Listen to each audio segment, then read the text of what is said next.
প্রতিষ্ঠানের মালিক, অনেকে ঘরে বসে লক্ষ লক্ষ ডলার আয় করছে। আপনারা ইতিমধ্যে দেখেছেন অনেক মানে আন্ডারগ্রাউন্ডের পত্রিকাগুলো আমাদের বিরুদ্ধে ভিত্তিহীন মিথ্যা নিউজ করতেছে এবং নিউজ করে তারা বিভিন্ন সময় চাঁদা দাবি করতেছে এবং তারা আমাদের নামে বেনামে দুদক দরখাস্ত করছে অলরেডি এবং তারা বিভিন্ন মামলার হুমকি দিচ্ছে এবং বিভিন্নভাবে তারা হয়রানি করতেছিল।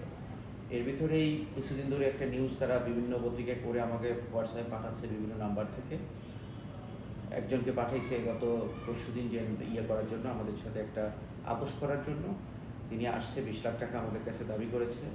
আমরা পুলিশ খবর দিয়েছি, পুলিশ আসছে, পুলিশ তাকে প্রাথমিক জিজ্ঞাসাবাদ করছে এবং তিনি সত্যতা স্বীকার করছে এবং তাকে পুলিশ নিয়ে গেছে, নিয়ে একদিন থানায় ছিল রাতে এবং পরবর্তীতে তার বিরুদ্ধে একটা চাঁদাবাজির মামলা হয়েছিল। সেখানে যারা তার পিছনে ইন্ধন দিয়েছে তাদের কয়েকজনের নামও তিনি স্বীকার করেছে।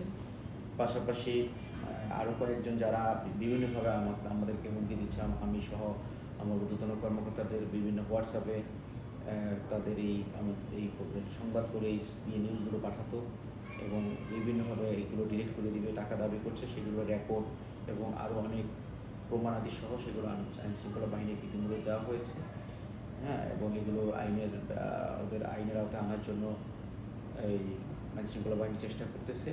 আমি চাই তারা অপরাধী, যারা মানুষকে এরকম হয়রানি করছে, যারা মানুষকে এইভাবে বিভিন্ন ষড়যন্ত্রে ফাঁসাচ্ছে, তাদের দৃষ্টান্তমূলক শাস্তি হোক এবং যারা ভালো কাজ করছে, আমার কথা হলো যে যদি আমরা অন্যায় করি, খারাপ কাজে লিপ্ত থাকি, আপনারা এটা তদন্ত করেন, একটা সঠিক নিউজ করেন। হাজার হাজার মানুষের আমরা প্রশিক্ষণ দিয়ে তারা ঘরে বসে আর্ন করতেছে, কত ভালো নিউজ, সেগুলো না বাদ দিয়ে তারা আছে কি নিয়ে যেগুলোর কোনো ভিত্তি নাই, মিথ্যা তথ্য দিয়ে তারা নিউজ করে বিভ্রান্তিতে ফেলাচ্ছে এবং তারা যাতে আমি কাজ না করতে পারি, তারা এইভাবে আমাকে বিভিন্নভাবে ফাঁসানোর জন্য চেষ্টা করতেছে।